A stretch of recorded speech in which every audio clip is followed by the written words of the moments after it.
साथियों नमस्ते। तो आज हम कक्षा 10वीं के प्रश्नावली 1.1 के सभी प्रश्नों को हल करेंगे और हमारा पहला प्रश्न दिया है निम्नलिखित संख्याओं को अभाज्य गुणनखंडों के गुणनफल के रूप में व्यक्त कीजिए। यानी जो क्वेश्चन नंबर 5 है उसके अंतर्गत 5 संख्याएं दी हुई हैं, इन संख्याओं को अभाज्य गुणनखंडों के रूप में व्यक्त करना है। तो पहले हम समझते हैं कि अभाज्य गुणनखंड होते क्या हैं।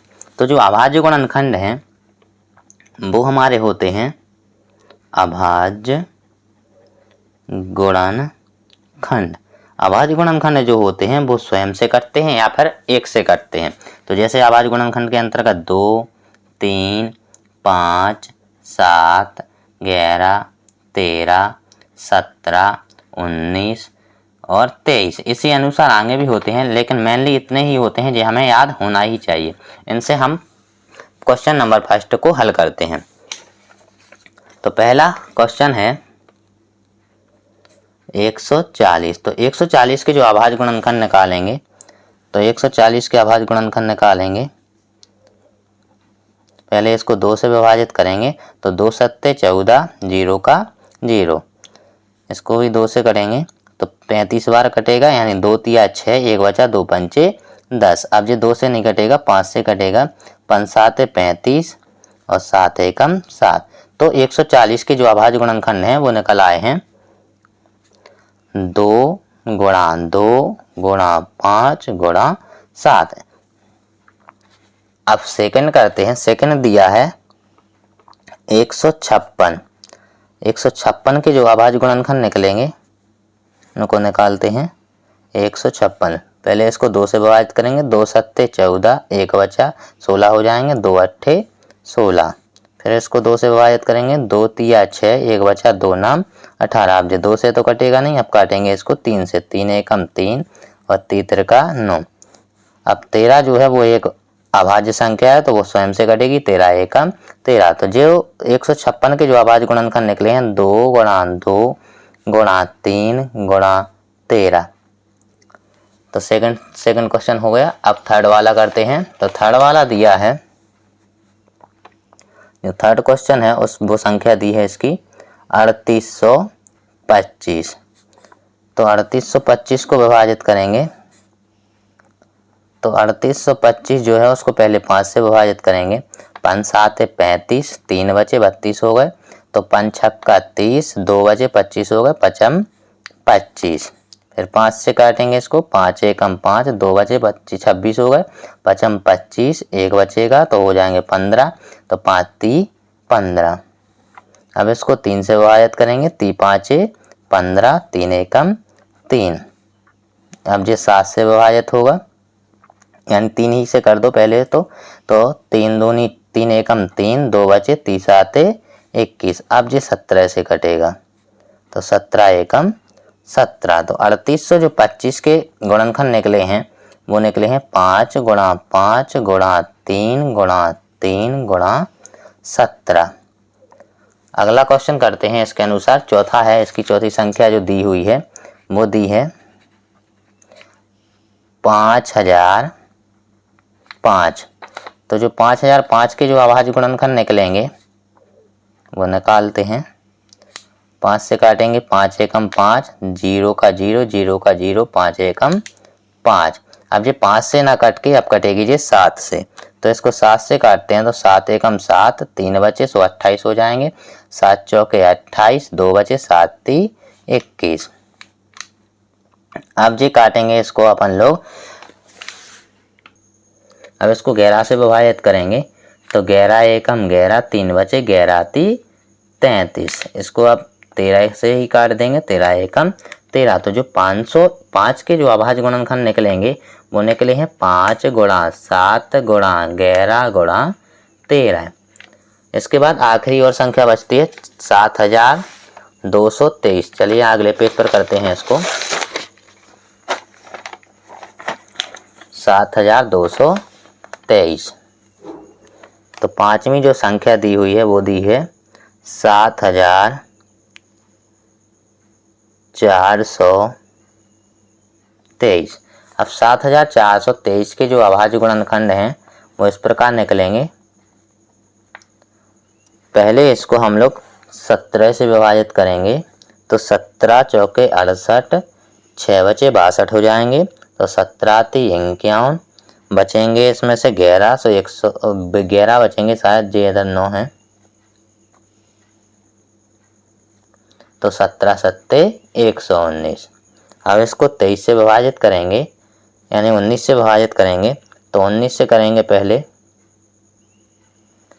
तो 19 से करेंगे तो 19 दूनी 38 हो जाएगा। फिर बचे 5, तो 19 30 57, और इसको काट देंगे 23 एकम 23। तो 7429 के जो अभाज्य गुणनखंड निकलेंगे वो निकले हैं 17 गुणा में 19 गुणा में 23। तो इसी के अनुसार क्वेश्चन नंबर फर्स्ट होता है कर्म। अब करते हैं सेकंड क्वेश्चन। तो सेकंड क्वेश्चन दिया है, पूर्णांकों के निम्नलिखित एगमों के HCF और LCM ज्ञात कीजिए तथा इसकी जांच कीजिए कि दो संख्याओं का गुणनफल HCF और LCM है। यानी पहले इसका HCF और LCM ज्ञात करना है, यानी मासा और लासा। फिर उसकी जांच करनी है कि दोनों संख्याओं का जो मान है वो HCF और LCM के गुणनफल के बराबर आया है या नहीं। तो चलिए पहला सवाल करते हैं इसका। तो पहली जो संख्या दी है वो दी है 26 और 91। इसको हल करते हैं तो पहले 26 को अलग लिख लेंगे और 91 को अलग लिख लेंगे। तो 26 के जो अभाज्य गुणनखंड निकालेंगे वो इस प्रकार निकलेंगे। तो 2 एकम 2 और 2 तिया 6। अब जो 13 जो है वो 13 स्वयं से करते हैं, तो 13 से एकम 13। तो 26 के जो अभाज्य गुणनखंड निकलेंगे वो निकलेंगे 2 गुणा में 13। इसी अनुसार 91 के भी निकालेंगे। तो 91 के जो निकालेंगे इसको काटेंगे अपन लोग 7 से। तो 7 से काटेंगे तो 13 सत्ते 91, यानी 7 एकम 7, 2 बचे 21 होगा, 7 × 21। तो अब काटेंगे इसको 13 से, तो 13 एकम 13। तो जो 91 के अभाज्य गुणनखंड निकले हैं वो निकले हैं 7 गुणा में 13। अब इसमें जो संख्या कॉमन होती है वही होती है HCF। तो इसमें जो कॉमन है वो 13 13 है दोनों में। तो HCF जो निकलेगा वो निकलेगा 13। अब इसका LCM निकालना है, तो LCM बराबर HCF को छोड़कर बाकी जितना बचा है उसको लिख लीजिए 2 गुणा में 7। फिर जो HCF दिया है एक बार उसको लिख लीजिए, यानी 13। इन दोनों में से एक बार इसका कर दीजिए मल्टीप्लाई, यानी इसका गुणा कर देंगे हम लोग। तो गुणा करने पर जो आएगा 13 सत्ते 91, 91 का 2 में करेंगे तो आ जाएगा 182, यानी 182। जी HCF भी निकल आया है, LCM भी निकल आया, यानी HCF आया है 13 और HCF आया है 182। अब इस निकालना है दो संख्याओं का गुणनफल HCF और LCM के बराबर होता है। तो पहली संख्या है, इसको मान लेते हैं हम A और इसको मान लेते हैं B।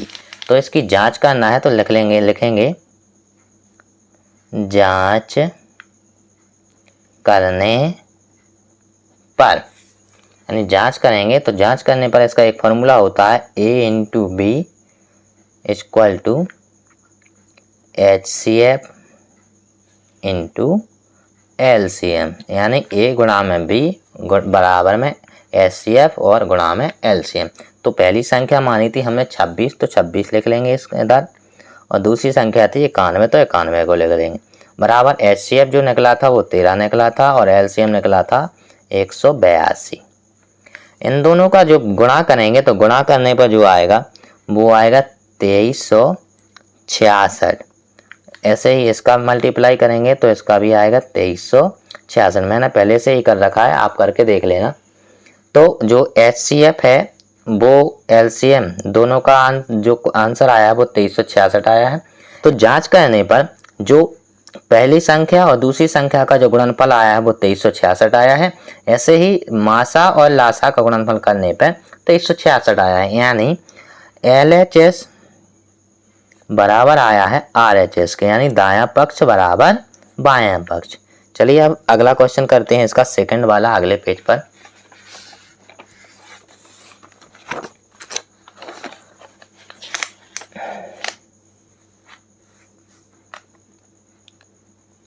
तो सेकंड क्वेश्चन है 510 और 92। पहले 510 को अलग लिख लेंगे और 92 को अलग लिख लेंगे। अब इन दोनों के करेंगे अभाज्य गुणनखंड। तो पहले करेंगे 510 के, तो 510 को पहले 2 से भाग काटेंगे, तो 2 दूनी 4, एक बचा हो गए 11, 2 पंचे 10, एक बचा हो गए 10, तो 2 पंचे 10।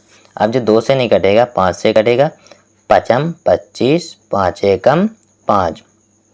अब इसको 3 से काटेंगे, 5 दूनी 10 यानी 3 दूनी 6, तो 6 नहीं आएगा, 3 एकम 3, फिर बचे 2, 30 आते 21 यानी 17 बचे हैं, तो 17 एकम 17। तो 510 के जो अभाज्य गुणनखंड आए हैं वो 2 गुणा में 5 गुणा में 3 गुणा में 17। अब इसी प्रकार 92 के करेंगे, तो 92 को काटेंगे, तो 92 के जो अभाज्य गुणनखंड वो निकलेंगे, इसको 2 से काटते हैं, 2 चौके 8, एक बचा तो 12 हो जाएंगे, 2 छक्के 12, फिर 2 से विभाजित करेंगे, 2 दूनी 4, 2 तिया 6, और इसको 23 को 23 से काट देंगे, 23 एकम 23। तो इसके जो अभाज्य गुणनखंड निकलेंगे 2 गुणा में 2 गुणा में 23। तो इसमें इन दोनों में जो कॉमन संख्या है वो है 2, और कोई संख्या मिल नहीं रही है, तो एचसीएफ हो जाएगा 2। अब इसका निकालना है एलसीएम, तो एलसीएम जो है वो एचसीएफ को छोड़कर बाकी संख्याओं को लिख लो, 5 गुणा में 3 गुणा में 17 गुणा में 2 गुणा में 23, बाकी एक बार एचसीएफ को लिख लो। अब इसका जो मल्टीप्लाई करने पर जो आएगा यानी गुणा करने पर जो आएगा वो आएगा 23,460। आप करके देख लेना, मैंने पहले से ही कर रखा है। अब जो एलसीएम है और एचसीएफ है इसका तो निकाल लिया, अब इसको करना है जांच, यानी जांच करने पर। तो जांच करने पर जो हमने फॉर्मूला लिखा था A गुणा में B बराबर में HCF गुणा में LCM, यानी एक A माना था मैंने पहली संख्या को, B माना था दूसरी संख्या को। तो पहली संख्या है 510 गुणा में दूसरी संख्या है 92। ऐसे ही HCF दिया है 2 गुणा में LCM दिया है 23,460। इन दोनों का जब मल्टीप्लाई करेंगे तो आ जाएगा 46,920, इसका भी आ जाएगा 46,920। आप मल्टीप्लाई करके देख लेना, मैंने पहले से ही कर रखा है जिससे समय बर्बाद। LHS बराबर आया है RHS के, यानी दायां पक्ष बराबर बायां पक्ष। अब अगला क्वेश्चन करते हैं, इसका तीसरा और बचा है। तो तीसरी जो संख्या दी हुई है वो दी है 336 और 54 को। तो पहले 336 को अलग लिख लेते हैं, 336 को अलग लिख लेते हैं और 54 को अलग लिख लेते हैं। तो पहले 336 के गुणनखंड करेंगे, तो 336 जो है पहले इसको 2 से विभाजित करेंगे, तो 2 से विभाजित करेंगे तो 2 एकम 2, एक बचा तो हो जाएंगे 13, तो 2 छक्के 12, एक बचा 2 अट्ठे 16, फिर 2 से विभाजित करेंगे, 2 अट्ठे 16, 2 चौके 8, 2 से फिर काटेंगे, 2 चौके 8, 2 दूनी 4, 2 से फिर कटेगा जी 2 एकम 2 यानी 2 दूनी 4 और 2 एकम 2। जो 21 है वो 2 के पहाड़े से कटते नहीं है, तो 3 से काटेंगे, 30 आते 21 और 7 एकम 7। तो जो 336 के जो अभाज्य गुणनखंड निकलेंगे वो निकलेंगे 2 गुणा 2 गुणा 2 गुणा 2 गुणा 3 गुणा में 7, यानी जे इसके अभाज्य गुणनखंड निकले हैं। अब इसी प्रकार 54 के भी अभाज्य गुणनखंड निकालते हैं। तो 54 को काटेंगे पहले 2 से, तो 2 दूनी 4, एक बचेगा तो हो जाएंगे 14, तो 2 सत्ते 14। आप काटेंगे इसको 3 से, तो 3 नाम 27, फिर 3 से कटेगा 3 का 9, 3 एकम 3। तो जो 54 के अभाज्य गुणनखंड निकले हैं वो निकले हैं 2 गुणा में 3 गुणा में 3 गुणा में 3। अब इन दोनों का जो HCF है वो होती है दोनों में कॉमन संख्या, तो कॉमन संख्या सिर्फ एक ही मिल रही है वो है 2, तो 2 को लिख लेंगे, बाकी है LCM। अब LCM निकालेंगे, सब जो संख्या HCF में निकली है उसको छोड़ दीजिए, बाकी को लिख लीजिए। तो 2 गुणा 2 गुणा 2 गुणा 3 गुणा 7 गुणा में 3 गुणा 3 गुणा 3, तो 3 बार लिखेंगे, ये संख्या अलग है। तो इसमें एक बार HCF को लिख लेंगे यानी 2 को लिख लेंगे। तो इसका जो मल्टीप्लाई करने पर आएगा वो आएगा 3024। ये तो आ गया HCF और LCM। अब इसकी जांच करनी है, यानी लिखेंगे जांच करने पर, तो फॉर्मूला है A इंटू बी बराबर में HCF गुणा में LCM। यानी पहली संख्या है जो वो 336 दी हुई है, सेकंड संख्या है वो 54 दी हुई है, और HCF निकाला है 2, LCM निकाला है 3024। इनका गुणा करेंगे तो इसका गुणा करने पर जो निकलेगी संख्या वो निकलेगी 18144। ऐसे ही इसका भी इसमें गुणा करेंगे तो इसका निकलेगा 18144। सॉरी, यहाँ पर गलती कर चुके हैं, यानी HCF में एक संख्या और मिलेगी यानी 3 मिलेगी, तो यहाँ पर 3 लिख देंगे। तो 2 और 3 का गुणा करेंगे तो 6, जो लासा आएगा यानी HCF आएगा, मासा वो आएगा 6। इसमें से एक 3 को काट देंगे। तो पहली संख्या और दूसरी संख्या का जो गुणनखंड करेंगे यानी गुणा करेंगे तो वो निकलेगा 18144। ऐसे ही 6 गुणा 3024 का करेंगे तो उसका भी निकलेगा 18144। तो LHS बराबर है RHS के, यानी दायां पक्ष बराबर बायां पक्ष। अब करते हैं तीसरा सवाल। क्वेश्चन नंबर 3 दिया है, अभाज्य गुणनखंड विधि द्वारा निम्नलिखित पूर्णांकों के HCF और LCM ज्ञात कीजिए। यानी जैसा सेकंड वाला क्वेश्चन था वैसे ही सेम, बस इसमें जांच नहीं करनी है, LCM और HCF ही ज्ञात करना है। तो पहला सवाल है उसको करते हैं, यानी 12, 15 और 21। पहले तो इसके अभाज्य गुणनखंड निकालेंगे, अलग अलग निकालेंगे सारों के, यानी 12 के अलग निकालेंगे, 15 के अलग और 21 के अलग। तो पहले इसको 2 से काटेंगे, 2 छक्के 12, 2 तिया 6 और 3 एकम 3। तो 12 के जो अभाज्य गुणनखंड है वो लिख लेंगे 2 गुणा 2 गुणा 3। इसी प्रकार 15 के काटेंगे तो 3 5 15, 5 एकम 5, तो ये निकलेंगे 3 गुणा में 5। अब 21 को भी 3 से विभाजित करेंगे, 3 7 21 और 7 एकम 7, तो इसके 3 गुणा में 7। तो इसमें HCF और LCM ही बताना था। तो HCF जो निकलेगा वो होती है कॉमन संख्या जो तीनों में एक सी दिखे, तो इसमें भी 3 है, इसमें भी 3 है, इसमें भी 3 है, यानी HCF मिल गया 3। बाकी जो संख्याएं बची हैं वो लिख देंगे LCM में, यानी 2 गुणा 2 गुणा 5 गुणा 7, यानी 2 गुणा 2 गुणा 5 गुणा 7। अब जो इन संख्याओं में से HCF निकाला था उसको लिख देंगे एक बार। अब इसका जो गुणा करने पर आंसर आएगा वो आएगा 420। आप करके देख लेना, मैंने समय बर्बाद ना करने के लिए इसका मल्टीप्लाई पहले से ही कर रखा है। अब सेकंड क्वेश्चन को करेंगे। सेकंड क्वेश्चन दिया है इसमें 17, 23 और 29 को, इसको विभाजित करेंगे। तो क्वेश्चन सेकंड था 17, 23 और 29, इसको पहले अलग अलग लिख लेंगे, 17, 23 और 29। पहले 17 के गुणनखंड करेंगे तो 17 एक अभाज्य संख्या है जो स्वयं से करती है, यानी 17 एकम 17। तो 17 के जो अभाज्य गुणनखंड निकलेंगे वो 17 गुणा में 1 निकलेंगे। इसी प्रकार 23 के निकालेंगे तो 23 एकम 23, यानी 23 भी अभाज्य संख्या है जो स्वयं से एवं 1 से करती है, तो 23 के भी लिख लेंगे 23 गुणा में 1। इसी प्रकार 29 के करेंगे तो जो 29 है वो भी अभाज्य संख्या है जो स्वयं से करती है, 29 एकम 29, यानी 29 गुणा में 1। अब इसमें निकालना है HCF और LCM। तो HCF तो जानते ही हैं जो कॉमन संख्या होती है, यानी इसमें कोई नहीं मिल रही, यानी 1 मान लेंगे।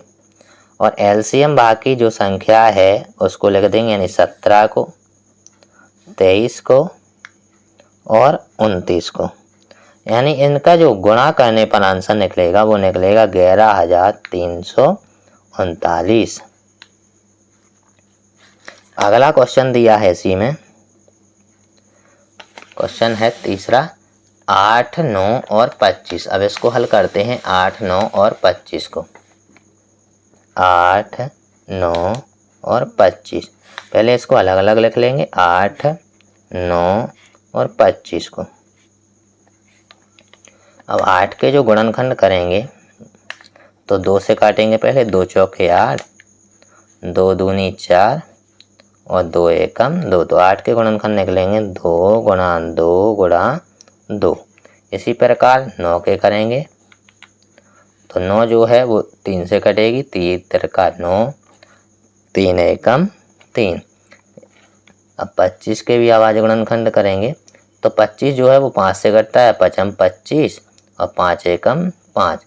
तो 9 के जो गुणनखंड निकले थे वो निकले थे 3 गुणा में 3, यानी ये निकले थे, और 25 के निकले हैं 5 गुणा में 5। अब यहाँ पर पहले तो HCF निकालना है।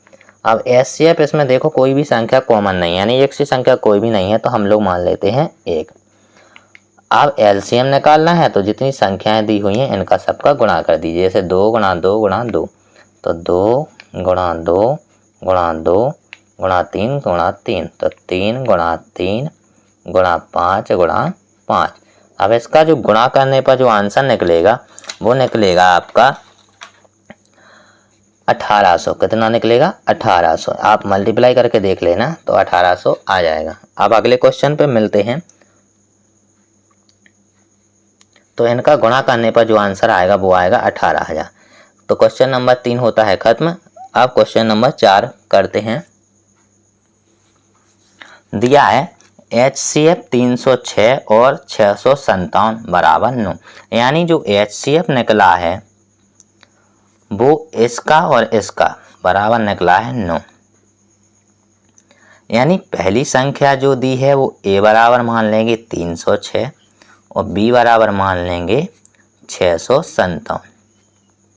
फिर आगे दिया है LCM जो 306 है और 657 है उसका हमें ज्ञात करना है, यानी LCM ज्ञात करना है।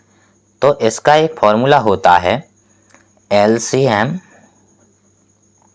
बराबर A गुणा B बटे में HCF, यानी A का मतलब होता है पहली संख्या और B का मतलब है दूसरी संख्या। तो जो A है वो निकली, A है वो 306 है और जो B है वो है 657 और HCF पहले से ही दिया है, यानी HCF जो है वो है 9। 9 के पहाड़े से काटेंगे पहले 9 को, तो 9 एकम 9।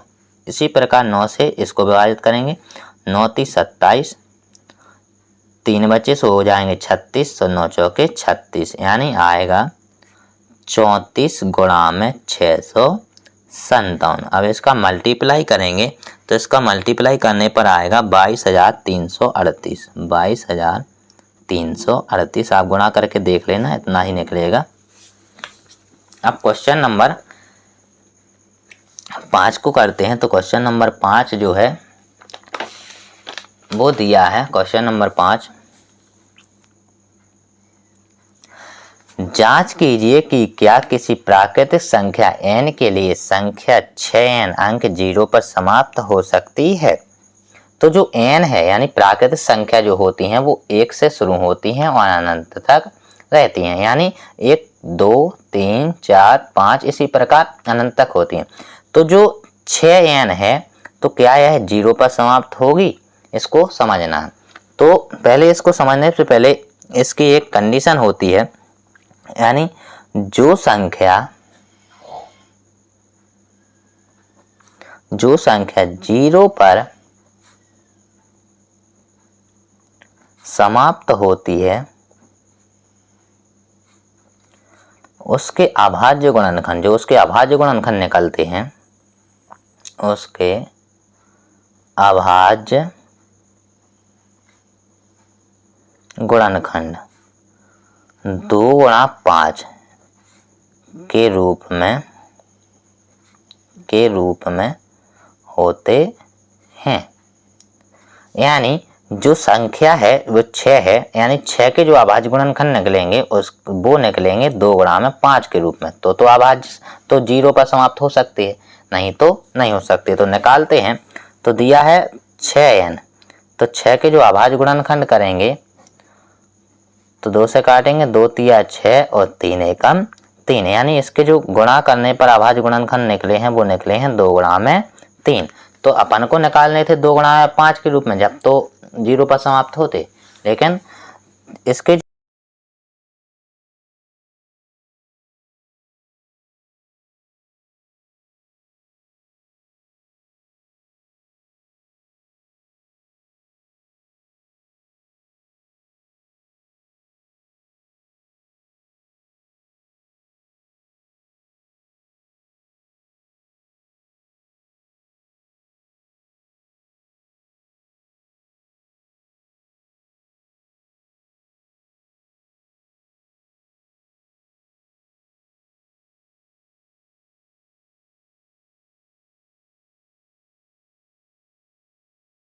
एक बार और समझते हैं इसको। यानी जो संख्या 0 पर समाप्त होती है उसके जो अभाज्य गुणनखंड होते हैं वो 2 गुणा में 5 के रूप में दिए होते हैं। यानी इसके 6 के जो अपन लोगों ने अभाज्य गुणनखंड किए हैं वो निकले हैं 2 गुणा में 3, यानी इस ऐसे रूप में नहीं निकले हैं 2 गुणा में 5 के रूप में, इसलिए ये 0 पर समाप्त नहीं होगी। अब अगला क्वेश्चन दिया है, क्वेश्चन नंबर 6 दिया है, व्याख्या कीजिए कि 7 गुणा 13 गुणा 13 प्लस के 13 और 7 गुणा 6 गुणा 5 गुणा 4 गुणा 3 गुणा 2 गुणा 1 प्लस के 5 भाज्य संख्याएं क्यों हैं। यानी ये भाज्य संख्याएं क्यों हैं ये हमें बताना है। तो पहले सवाल को हल करते हैं। तो पहले संख्या लिख लेते हैं 7 गुणा 11 गुणा 13 और प्लस के 13। अब इसमें एक संख्या देखो, एक संख्या कॉमन है, तो कॉमन संख्या जो मिल रही है वो 13 मिल रही है। तो 13 को बाहर निकाल लेंगे तो 7 गुणा में 11, 13 को 13 से काटेंगे तो बचेगा 1, प्लस 13 को 13 से काट देंगे तो बचेगा 1। तो 13 देंगे तो 7 का 11 में गुणा कर देंगे आ जाएगा 77 और 77 का 1 में करेंगे तो 1, 77 के 77 प्लस के 1। अब 13 और 77 में 1 जोड़ देंगे तो हो जाएगा 78, यानी 13 गुणा में निकलेगा 78। तो 78 के जो अभाज्य गुणनखंड हैं वो 1 2 से अधिक होते हैं। तो इसीलिए जो जिन संख्याओं के अभाज्य गुणनखंड जो भाज्य संख्याएं होती हैं वो होती हैं जिनके 2 से अधिक गुणनखंड होते हैं, वो भाज्य संख्याएं कहलाती हैं। यानी 1 और स्वयं के अलावा वो दूसरी संख्या से भी कट जाए वो भाज्य संख्याएं कहलाती हैं। अब सेकंड वाले को करते हैं। तो सेकंड वाला दिया है 7 गुणा में 6 गुणा में 5 गुणा में 4 गुणा में 3 गुणा 2 गुणा 1 प्लस के 5। जैसे पहला वाला किया है वैसे ही सेकंड वाला है, तो इसमें भी कॉमन 5 मिल जाएंगे, तो 5 को कॉमन ले लेंगे तो 7 के 7 आ जाएंगे, 6 के 6 आ जाएंगे, 5 एकम 5 तो 1 बचेगा, 4 के 4, 3 जहीं कहते हो, 2 भी जहीं कहते हो और 1 का 1, और 5 से 5 को काटेंगे 1 बार कटेंगे तो 5 के 5 आ जाएंगे। अब इन संख्याओं का कर देंगे गुणा, तो गुणा करने पर जो संख्या निकलेगी वो निकलेगी 1008 प्लस के बचेगा 1। अब 5 1008 में 1 को जोड़ दो तो बच जाएगा 1009, यानी 5 गुणा में 1009। तो 1009 के जो गुणनखंड निकलेंगे वो 2 से अधिक निकलेंगे। तो लिख देंगे इन दोनों संख्याओं में, अतः संख्याओं के 2 से अधिक गुणनखंड हैं, 2 से अधिक गुणनखंड संभव हैं, अतः यह संख्या